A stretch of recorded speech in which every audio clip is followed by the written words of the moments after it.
اللهم صل على سيدنا محمد وعلى آل سيدنا محمد كما صليت على إبراهيم وعلى آل إبراهيم إنك حميد مجيد. أعوذ بالله من الشيطان الرجيم. بسم الله الرحمن الرحيم. ويوم نبعث من كل أمة شهيدا ثم لا يؤذن للذين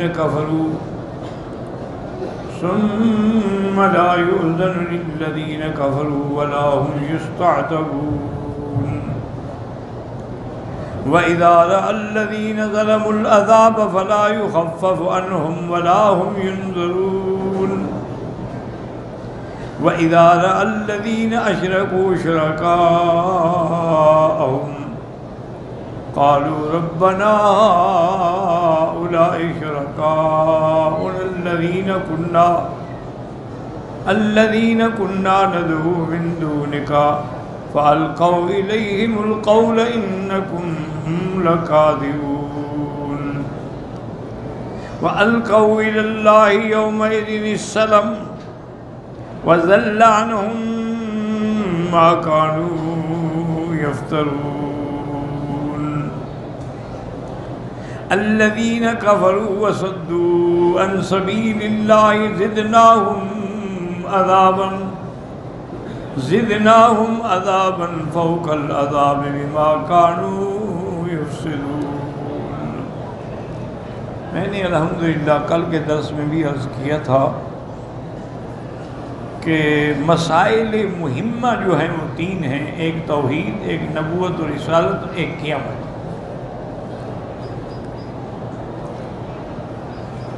لیکن یاد رکھیں کہ مثلا دنیا میں بھی جتنے مبصرات ہیں، دیکھنے والی چیزیں ہیں، وہ اس کے لیے بھی جب تک دو نور نہ ہوں آدمی نہیں دیکھ سکتا. ایک داخلی نور بھی ہو، خارجی نور بھی. کیا معنی؟ آدمی کی آنکھیں ہیں لیکن اندھیرا ہے پھر بھی نہیں دیکھ سکتا. کہ داخلی نور تو ہے لیکن خارجی نور نہیں ہے، یا خارجی نور تو ہے لیکن داخلی نہیں ہے. دن کی روشنی ہے لیکن وہ اندھا ہے، وہ نہیں دیکھ سکتا. تو دیکھ کب سکے گا؟ جب دونوں نور ہوں گے، داخلی بھی اور خارجی بھی. لیکن جتنے مسائل جو ہیں قیامت کے بارے میں، معاد کے بارے میں، حساب کے بارے میں، اس کے لیے صرف دو نور نہیں بلکہ تین نور چاہیے. تیسرا نور سے مراد کیا ہے؟ نور وحی، یعنی اللہ کے قرآن کا نور، چونکہ قرآن نور ہے. وَأَنزَلْنَا إِلَيْكَ نُورًا مُبِينًا وَاتَّبِعُوا النُّورَ الَّذِي أُنزِلَ مَعَهُ. اللہ نے فرمایا کہ جو ہم نے نور اتارا ہے نا، اس کی اتباع کرو.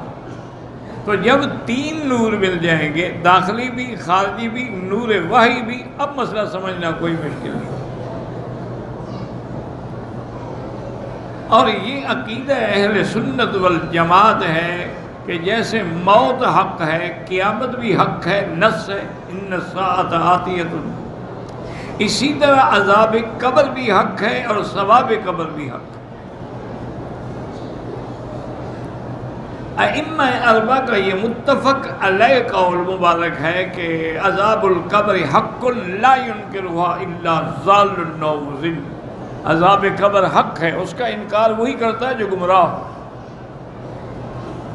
میرے آقا سرکار دو عالم، رحمت دو عالم، محبوب دو عالم صلی اللہ علیہ وسلم جب اٹھتے تھے نا صبح کو، تو آسمان کی طرف دیکھ کے جہاں اور آیتیں پڑھتے تھے، وہاں یہ بھی روز کہتے تھے اللہم انت قیم السماوات والارض ومن فیہن، اللہم انت نور السماوات والارض ومن فیہن، اللہم انت الحق ووعدک الحق ولقاؤک حق والجنت حق والنار حق والساعۃ حق والنبیون حق ومحمد صلی اللہ علیہ وسلم حق. یعنی حضور روزانہ دہراتے تھے کہ یا اللہ ہمارا ایمان ہے، قیامت بھی حق ہے، جنت بھی حق ہے، دوزخ بھی حق ہے، انبیاء بھی حق ہے، سرکار دو عالم صلی اللہ علیہ وسلم بھی حق ہے. تو حضور یہ بات روزانہ دہراتے. اور اسی طرح حضور صلی اللہ علیہ وسلم نے فرمایا دعاؤں میں کہ اللہم انی اعوذ بک من عذاب القبر وفتنۃ القبر وفتنۃ المسیح الدجال وفتنۃ المحیا والممات، حضور عذاب قبر سے بھی پناہ مانگ۔ اب لوگوں نے اختلاف پیدا کر دیے ہیں کہ جی قبر سے کون سی قبر مراد ہے؟ ایک آدمی کو جانور کھا گئے، وہ تو جانوروں کے پیٹ میں ہے، تو اس کی قبر کہاں ہے؟ ایک آدمی ڈوب کے مر گیا ہے، ایک آدمی آگ میں جل گیا ہے، ایک آدمی کسی ہوائی جہاز کی کریشنگ میں ریزہ ہو کے اڑ گیا، پتہ ہی نہیں کہ اس کے ٹکڑے کہاں گئے۔ تو قبر کا کیا مطلب ہوا؟ تو اس لیے وہ یہ کہتے ہیں کہ بس اس بات کو چھوڑ دیں، بعد میں جہاں بھی مرے اس کی روح تو بہرحال نکلے گی، روح مومن کی ہے تو علیین میں ہے، کافر کی ہے تو سجین میں ہے، باقی نہ کوئی قبر ہے، نہ عذاب قبر ہے، نہ وہاں کوئی سوال جواب ہے۔ تو یہ گمراہی ہے، یاد رکھو۔ ایک ہے وہ بندہ جو ہمارے سامنے جس کو موت آتی ہے، ہم اس کی تجہیز بھی کریں گے، تکفین بھی کریں گے، اور اس کے لیے قبر بھی تیار کریں گے، اور پھر اس میں اس کو دفن بھی کریں گے۔ تو اس کے لیے تو یہی قبر ہے جس میں ہم نے اس کو دفن کیا۔ ثم اماتہ فاقبرہ، اللہ نے فرمایا ہم نے موت بھی دی، پھر اس کو قبر بھی دی۔ اور اسی طرح یہ بھی میرے آقا نے فرمایا کہ جب آدمی قبر میں جاتا ہے تو اللہ کے فرشتے، ایک کا نام منکر ہے اور ایک کا نام نکیر ہے، وہ آ کے اس سے سوال کرتے ہیں۔ اب یہ کتنا بڑا کرم ہے حضور کا کہ آپ نے وہ سوال بھی بتا دیے، جواب بھی بتا دیے۔ اب پھر بھی بندہ فیل ہو جائے تو بدقسمتی ہے۔ کسی لڑکے کو امتحان میں آپ سوال بھی بتا دیں، جوابات بھی اس کو سمجھا دیں، پھر بھی وہ فیل ہو جائے تو اس سے بڑا بدقسمت کون ہوگا؟ حضور نے فرمایا کہ وہ جو سوال جواب ہیں، پہلا سوال تو یہ ہوگا کہ من ربک، یہ بھی اللہ کا کرم ہے۔ یہ نہیں پوچھا کہ من اللہ، اللہ اس میں جلالہ ہے، وہ صفت رب کا ذکر کیا کہ جس نے تمہیں پیدا کیا، جس نے تمہیں پالا ہے، جس نے تمہاری تربیت کی، اس کے بارے میں کیا عقیدہ رکھتے ہو؟ من ربک۔ اور دوسرا سوال یہ ہوگا کہ ما دینوں کا، تیرا دین کیا ہے؟ تیسرا سوال یہ ہوگا کہ ما تقول فی حق ھذا الرجل، اس کے بارے میں آپ کیا کہتے ہیں؟ اور حضور نے جواب بھی بدلا دیے کہ مومن جو ہوگا جب اس سے کہیں گے کہ من ربک، تو کہے گا ربی اللہ، میرا رب میرا اللہ ہے۔ وہ پوچھیں گے ما دینوں کا، وہ کہے گا دینی الاسلام، میرا دین اسلام ہے۔ وہ پوچھیں گے کہ ما تقول فی حق ھذا الرجل، اس بندے کے بارے میں کیا؟ وہ کہے گا محمد الرسول اللہ، اللہ کے نبی ہیں، اللہ کے رسول ہیں۔ اب وہ کامیاب ہو گیا۔ اب اس کو فرشتے کہیں گے کہ نم کا نومت العروس، اب تم آرام کرو، مزے کرو۔ اور قبر سے ہی اس کے لیے جنت کی طرف کھڑکی کھولی جائے گی اور جنت اس کو دکھلائی جائے گی، اور جہنم کی طرف کھڑکی کھول کے جہنم بھی دکھلائیں گے کہ دیکھو یہ جہنم ہے، اگر تم مومن نہ ہوتے تمہارا ٹھکانہ یہ ہوتا۔ اب چونکہ تم ایمان لے آئے ہو تو اللہ نے تمہارا ٹھکانہ جنت بنا دیا۔ اور حضور نے یہ بھی فرمایا کہ جب کافر سے سوال ہوگا کہ من ربک، وہ کہے گا ہاں لا ادری، مجھے پتہ نہیں میرا رب کون ہے۔ کیوں؟ جس آدمی نے سینکڑوں مقاموں پر سجدے کیے ہوں، اس کو کیا پتہ کہ رب کون ہے؟ اس کے لیے تو ہر جگہ رب ہے نا جی، کوئی بیٹے دینے والا ہے اور کوئی جناب رزق دینے والا ہے۔ اسی لیے سیدنا یوسف علیہ السلام نے اپنے قید میں بیٹھے ہوئے ساتھیوں سے کہا تھا کہ یا صاحب السجن، اے میرے قید خانے کے ساتھیوں، ارباب متفرقون خیر، بہت سارے رب ہوں یہ بہتر ہے یا ایک؟ ام اللہ الواحد القہار، یہ ہے پیغمبر کی شان، جیل ہے، تبلیغ جاری ہے، دعوت جاری ہے۔ وہ ہر حال میں اپنی دعوت سے غفلت نہیں فرماتے. تو اس لیے اب وہ کہے گا کہ جب کہیں گے من ربو کا، وہ کہے گا ہاں ہاں لا مجھے پتہ نہیں. ما دین ہوگا، بھائی دین تیرا کیا ہے، کم از کم یہ تو بتاؤ. کہ ہاں ہاں لا ادری، پتہ نہیں. ما تقول فی حق ھذا الرجل، اس بندے کے بارے میں کیا عقیدہ ہے. وہ کہے گا ہاں ہاں لا ادری، مجھے پتہ نہیں کون ہے، کیا عقیدہ ہے. تو اب اللہ کے فرشتے اس کو قبر میں ہی عذاب دینا شروع کر دیں گے. اور اسی طرح بعض قبروں میں اللہ تبارک و تعالیٰ بچھو مسلط کر دیں گے، سانپ مسلط کر دیں گے، اور ملائکہ ان کو گرز ماریں گے. حضور نے فرمایا اگر وہ کسی پہاڑ کو مارے تو وہ بھی ریزہ ریزہ ہو جائے. اسی طرح ایک دن میرے آقا رحمت دو جہاں صلی اللہ علیہ وسلم قبر کے اوپر کھڑے تھے. جب دفن کر لیا مردے کو تو آپ نے فرمایا فَاسْأَلُوا لَهُ التَّثْبِيتَ، اپنے بھائی کے لیے دعا کرو. الآن یسأل، ابھی سوال جواب ہوگا. دعا کرو کہ اللہم ثبت ہو، یا اللہ اس کو ثابت قدم رکھنا، صحیح جواب دے سکے. تو یاد رکھو قبر پہ کھڑے ہو کے دعا مانگنا سنت ہے جو ہمارے لوگوں نے چھوڑ دی ہے. جنازے کے بعد دعا مانگنا بدعت ہے جس کو ہم 3 دفعہ مانگتے ہیں. بدعت پہ اصرار ہے اور سنت سے انکار ہے. اور اسی طرح یہ جو عقیدے پھیلائے گئے ہیں کہ جی ھذا قریب کے لیے ہوتا ہے، اور پوچھا جائے گا کہ ما تقول فی حق ھذا الرجل، مانا حضور پاک ہر قبر میں موجود ہوں گے. یہ بھی ان کا عقیدہ ہے کہ حضور ہر قبر میں آتے ہیں. یہ غلط عقیدہ ہے، نعوذ باللہ. کافروں کی قبر میں بھی آتے ہیں، یہودیوں کی قبر میں بھی آتے ہیں، سکھوں کی قبر میں بھی آتے ہیں، اور پھر جب حضور آ جائیں پھر وہاں عذاب ہو سکتا ہے. اس لیے ہمیشہ یاد رکھیں یہ کہانی بنائی کہ ھذا للقریب وذالک للبعید وذاک للمتوسط ہے. کہ ھذا ہوتا ہے کہ ھذا الرجل اگر قریب ہو، اگر کہیں گے وہ دور، ذالک الرجل وہ دور ہے. ذا کا مطلب تو کہتے ہیں چونکہ ھذا ہے تو مانا حضور قریب ہے. تو یہ ایک نحوی باتوں سے استدلال کرنے والی بات ہے جو حقیقت نہیں ہے. کبھی کبھی یہ ہوتا ہے کہ جو چیز آدمی کے علم میں یقینی ہو وہاں بھی ھذا کہ ان ھذا القرآن یہدی للتی ہی اقوم.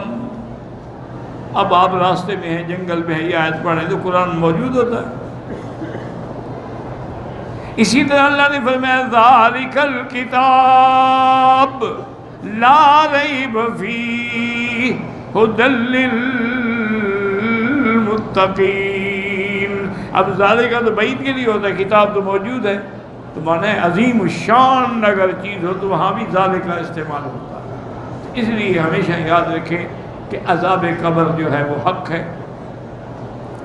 اور عذاب قبر کے بعد بعثہ جو ہے یعنی قبروں سے اٹھنا وہ بھی حق. اللہ نے قیامت کے بارے میں جتنی نشانیاں تھیں نا حضور کو بتلا دی ہیں، اور ان علامات کو علماء نے تقسیم کیا ہے کہ علامات صغرا اور علامات کبرا. بعض چھوٹی نشانیاں ہیں اور بعض بڑی نشانیاں. اور چھوٹی نشانیاں جو ہے نا تقریباً وہ ساری کی ساری گزر گئی. چھوٹی نشانیوں میں حضور نے یہ بھی نشانی بتلائی تھی کہ ایک وقت ہوگا کہ عرب کے چرواہے، بکریاں چرانے والے جن کے پاؤں میں جوتا نہیں ہوتا، سر پہ کپڑا نہیں ہوتا، وہ یتطاولون فی بلڈنگوں کی بلندی میں فخر کریں گے. وہ کہے گا میری بلڈنگ اونچی ہے، وہ کہے گا میری بلڈنگ اونچی ہے. یہ سامنے آ چکا ہے.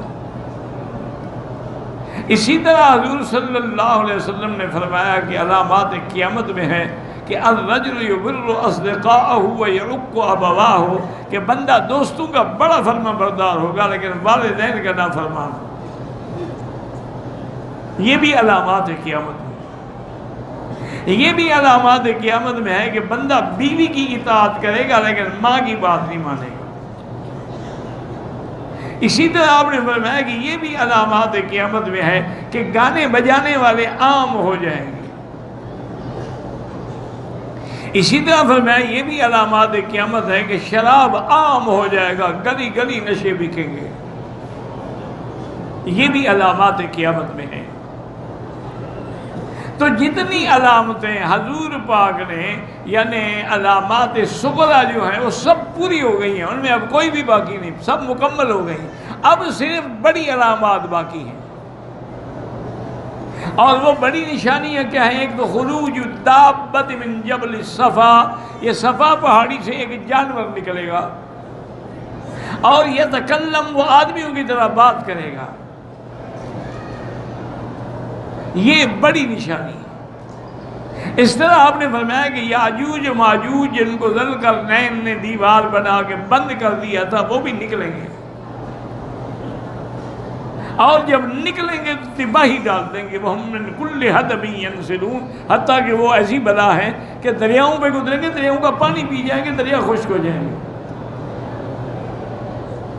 لوگوں کے فصلوں پہ گزریں گے، سب کھا جائیں گے۔ یہ بھی بڑی علامات میں سے۔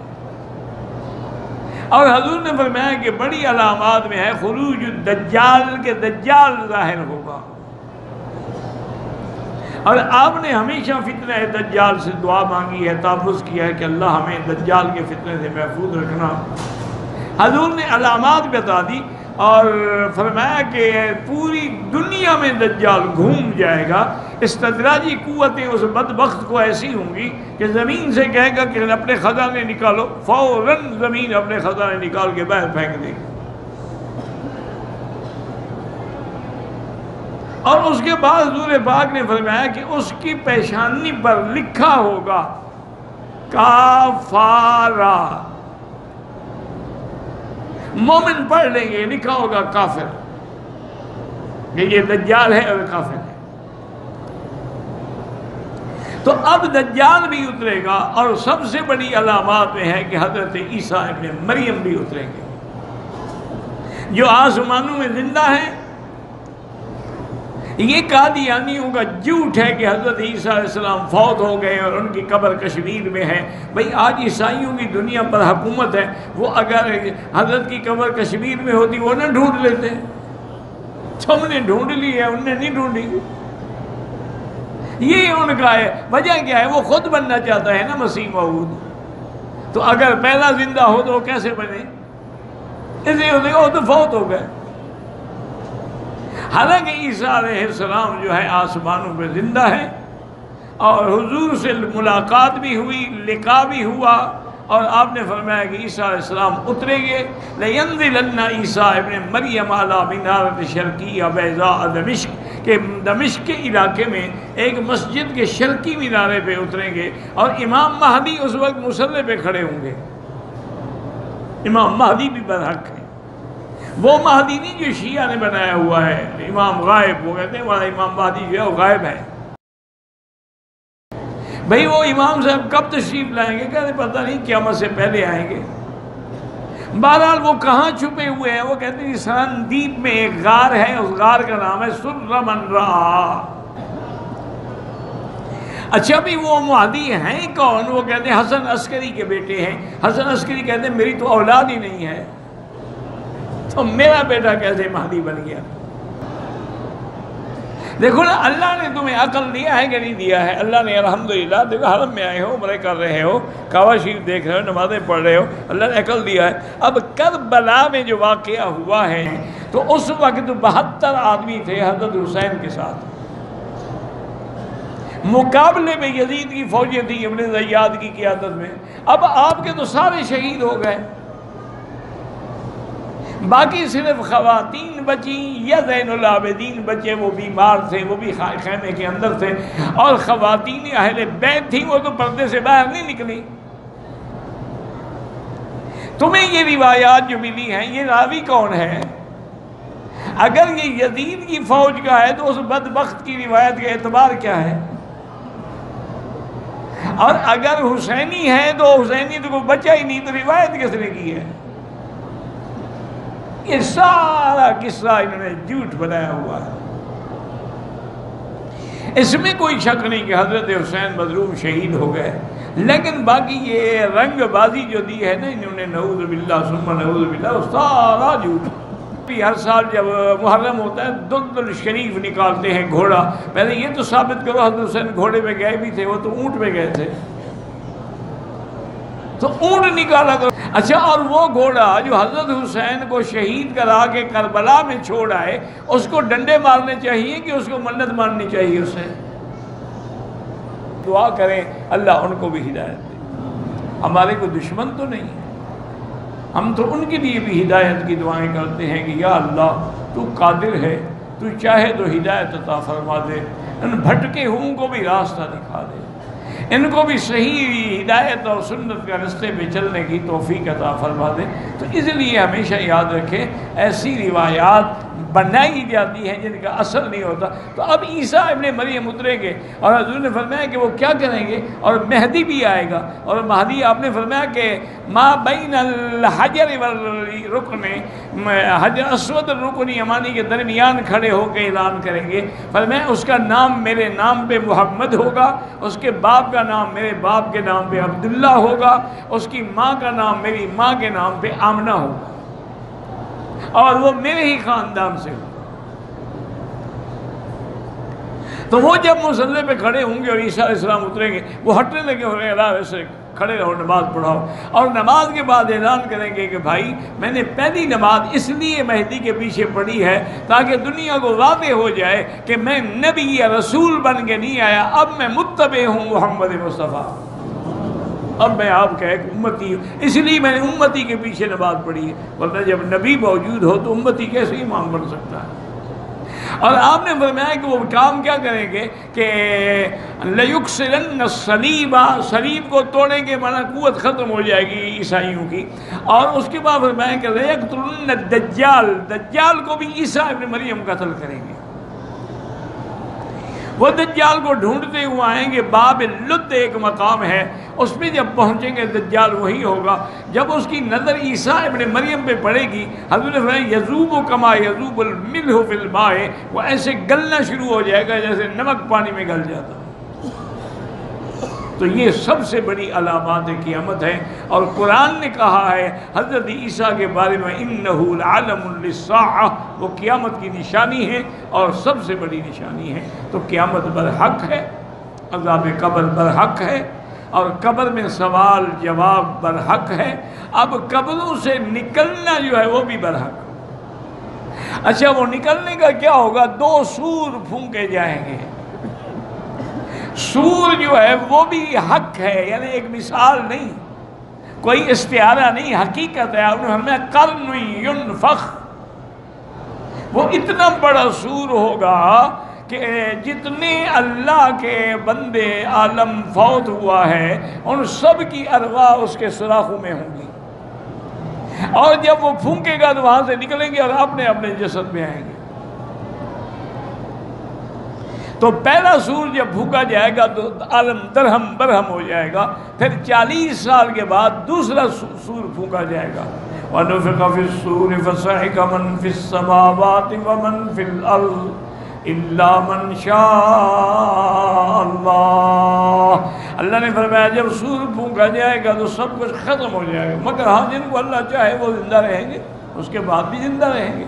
جیسے جنت پہ فنا نہیں آئے گی, عرش پہ فنا نہیں آئے گی, اسی طرح جنت کے ہم جو حوریں ہیں علماء ان پہ فنا نہیں ہے. تو اللہ جس کو چاہیں گے وہ تو رہیں گے باقی. الا من شاء اللہ ثم نفخ فی اخری, پھر دوبارہ سور پھونکا جائے گا. فاذا هم قیام ينظرون, پھر سب مردے اپنی اپنی قبروں سے کھڑے ہو جائیں گے, اور ان 2 سور کے درمیان 40 سال کا وقفہ ہوگا. اور جب سور پھونکا جائے گا تو بندے قبروں سے اٹھیں گے, اور ایک روایت میں آتا ہے کہ بندوں کے اوپر کوئی کپڑا نہیں ہوگا, کوئی کفن نہیں ہوگا, کوئی چیز نہیں ہوگی. اور حضور نے فرمایا کہ سب سے پہلے پوری دنیا کائنات کی مخلوق میں سے سب سے پہلے جنت کا جوڑا میرے ابا ابراہیم کو پہنایا جائے گا. صحابہ نے پوچھا کب لگے یا حضور؟ آپ سے بھی پہلے. فرمایا ہاں مجھ سے بھی پہلے. صاحب نے حیران ہو، آپ نے حیران کیوں ہوتے ہو؟ اللہ کے راستے میں جب مشرکین نے ان کو آگ میں ڈالا تو ان کے کپڑے اتارے گئے تھے، تو جب ان کے کپڑے اللہ کے لیے دنیا میں اتارے گئے تو آج اللہ سب سے پہلے ان کو کپڑے پہنائیں گے، وہ بدلہ دیں گے ان کو اس توحید کا، اللہ تبارک و تعالیٰ کی رحمت سے۔ اور اس کے بعد پھر حضور پاک سارے انبیاء، ساری دنیا کائنات اٹھے گی قبروں سے، اور پھر محشر میں جمع ہوں گے۔ قل ان الاولین والآخرین لمجموعون الی میقات یوم معلوم۔ پہلے بعد والے سب کٹے ہوں گے اس وقت پہ، اس مقام پہ۔ وہ مقام حشر جو ہے شام میں ہوگا، عرفات میں نہیں ہوگا۔ وہاں جب ساری مخلوق آ جائے گی اور اس مخلوق کا یہ عالم ہوگا کہ کانپ رہے ہوں گے، اور مخلوق کا یہ عالم ہوگا کہ سورج کی گرمی اور شدت کی وجہ سے بعض کو پسینے ٹخنے تک ہوں گے، بعض کو پسینے گھٹنے تک ہوں گے، بعض کو پسینے کمر تک ہوں گے، اور بعض کے پسینے گردن تک آ جائیں گے، ڈوبے ہوئے ہوں گے۔ یہ ان کا عالم ہوگا۔ لیکن الحمدللہ ایمان والے اور اللہ کے اولیاء جو ہیں وہ بالکل بے غم ہوں گے۔ لا یحزنہم الفزع الاکبر، ان کے لیے کوئی پریشانی نہیں ہوگی۔ پھر ساری کائنات انبیاء کے دروازے پہ جائے گی، حضرت آدم سے شروع کریں گے، ہر نبی جواب دے دیں گے ہم شفاعت نہیں کر سکتے، نفسی نفسی خشیت علی نفسی۔ حضرت سارے جواب دینے کے بعد تمام کائنات بما انبیاء کے میرے مدنی محمد کے دروازے پہ آئیں گے صلی اللہ علیہ وسلم۔ اور جب آپ سے یہ شفاعت کبریٰ ہے جو سب کے لیے ہوگی، آپ سے جب درخواست کریں گے تو آپ فرمائیں گے انا لہا انا لہا، اس شفاعت کے لیے تو اللہ نے مجھے چن لیا ہے، یہ شفاعت میرا حق ہے۔ آپ فرماتے ہیں پھر میں اللہ کے عرش کے نیچے آ کے سجدے میں گر جاؤں گا، علمنی محامد لم یعرفنی الآن، اللہ مجھے اپنے حمد کے صیغے سکھلائیں گے جو اب میں نہیں جانتا۔ تو عالم الغیب بھی ایسا ہوتا ہے جو نہ جانتا ہو؟ ابھی تک تو یعنی علم محامد ہی ختم نہیں ہوا۔ فرماتے ہیں کہ میں سر سجدے میں ڈال کے حمد کروں گا، اللہ سے درخواست کروں گا، اللہ حکم دیں گے ارفع راسک سل تعطا، محمد مدنی سر اٹھا لو تمہاری درخواست قبول ہو گئی ہے۔ تو یہ شفاعت کبریٰ ہوگی، تو یہ شفاعت بھی برحق ہے، اور بعد میں اور بڑی شفاعتیں ہوں گی، لیکن اصل شفاعت کبریٰ جو ہے وہ حضور پاک فرمائیں گے۔ تو اس لیے اپنے اعتقادات کو صحیح رکھو کہ قبر بھی حق ہے، عذاب قبر بھی حق ہے، ثواب قبر بھی حق ہے، قیامت کا اٹھنا بھی حق ہے، میدان محشر بھی حق ہے، اور میزان بھی حق ہے جس میں ہمارے اعمال تولے جائیں گے۔ فمن ثقلت موازینہ، جس کے تولے خیر کی بھاری ہو جائیں گی وہ کامیاب ہو جائیں گے، اور جن کی ہلکی ہوں گی وہ ہلاک ہو جائیں گے۔ اس لیے اللہ فرماتے ہیں کہ اب جب قیامت کا حکم وقت آ جائے گا، اب اگر کافر چاہیں کہ ہمارا کوئی معذرت کوئی درخواست قبول ہو، اب قبول نہیں ہوگی، کیوں؟ وہ وقت گزر گیا۔ وَيَوْمًا نَبْعَثُ مِن كُلِّ أُمَّةٍ شَهِيدًا، ہر امت کا نبی اپنی امت پہ گواہی دینے کے لیے کھڑا ہوگا۔ ثُمَّ لَا يُؤْذَنُ لِلَّذِينَ كَفَرُوا وَلَا هُمْ يُسْتَعْتَبُونَ، پھر کافروں کو یہ حکم نہیں ہوگا کہ ان کا کوئی عذر جو ہے وہ قبول کیا جائے، جیسے اللہ فرماتی هَذَا يَوْمُ لَا يَنطِقُونَ وَلَا يُؤْذَنُ لَهُمْ فَيَعْتَذِرُونَ، اور اسی طرح ان کی کوئی درخواست کوئی معذرت قبول کر لی جائے نہیں، وہ گزر گئی۔ وَإِذَا رَأَى الَّذِينَ ظَلَمُوا الْعَذَابَ، اب کافر عذاب آنکھوں سے دیکھ لیں گے نا، اور کافروں کے لیے عذاب ایسا ہوگا فَلَا يُخَفَّفُ عَنْهُمْ وَلَا هُمْ يُنظَرُونَ، نہ تو تخفیف ہوگی اور نہ ان کو مہلت دی جائے گی، بلکہ فوراً ہم موقف میں حساب کے بعد سزا فوراً شروع ہو جائے گی۔ اب فرماتے ہیں وَإِذَا رَأَى الَّذِينَ أَشْرَكُوا شُرَكَاءَهُمْ، اب جب اپنے شرکاء کو دیکھیں گے قَالُوا رَبَّنَا هَؤُلَاءِ شُرَكَاؤُنَا الَّذِينَ كُنَّا نَدْعُو مِن دُونِكَ، یہ ہمارے شرکاء ہیں جن کو آپ کو چھوڑ کے ہم ان کو پکارتے تھے۔ اب سمجھو کیا مطلب، اب جو بتوں کے پجاری ہیں تو بت اگر وہاں ہوں بھی تو وہ کیا پہچانیں گے یا کیا سمجھیں گے یا کیسے کہا جائے گا؟ ہاں جو لوگ فرشتوں کی عبادت کرتے تھے وہ تو کہہ سکتے ہیں کہ جی ہم ان کو پکارتے تھے، اور جو لوگ حضرت عزیر کی عبادت کرتے تھے وہ بھی کہہ سکیں گے کہ جی ہم ان کو پکارتے تھے، اور جو عیسیٰ علیہ السلام کی عبادت کرتے تھے ان کو خدا کا بیٹا، وہ بھی کہہ سکتے ہیں کہ جی ہم ان کو لیکن جو بتوں کو پکارتے تھے ان کے بارے میں کیا کہیں گے؟ جی یہ ہیں وہ شرکا۔ تو علماء نے لکھا ہے کہ اصل میں لوگ پتھر کو نہیں پوجتے، وہ دیوی دیوتا جو ہیں وہ بھی کسی کی شکل ہیں، جن کی شکل ہے قیامت والے دن تو اصل حاضر ہوگی نا، نقل تو نہیں ہے نا وہاں۔ جب وہ اصل حاضر ہوگی تو وہ کہیں گے ہم ان کو پکارا کرتے تھے آپ کو چھوڑ کر۔ اب وہ سب کیا کہیں گے؟ فَأَلْقَوْا إِلَيْهِمُ الْقَوْلَ، وہ کہیں گے اللہ ہی جھوٹ بول رہے ہیں، ہمیں نہیں پکارتے، یہ تو شیطان کو پکارتے تھے، ہمیں کہاں پکارتے تھے، اور نہ ہم نے ان کو کہا تھا کہ ہمیں پکارو۔ اب جب دیکھ لیں گے کہ انہوں نے بھی ہمیں ٹھکرا دیا تو القوا الی اللہ یومئذ السلام، اب اللہ کے آگے عاجزی کر کے درخواست کریں گے مولا معاف کر دے، ہمیں موقع دے دے، ہمیں مہلت دے دے۔ لیکن اللہ فرماتے ہیں وَذَلَّ عَنْهُمْ مَا كَانُوا يَفْتَرُونَ، اور آج وہ گم ہو جائیں گے جو جھوٹ بولتے تھے، قیامت کے اندر سب قصے کہانیاں ختم ہو جائیں گے۔ الَّذِينَ كَفَرُوا وَصَدُّوا عَنْ سَبِيلِ اللَّهِ، جنہوں نے کفر کیا پھر خود بھی کافر، اللہ کے راستے سے روکنے والے بھی بنے۔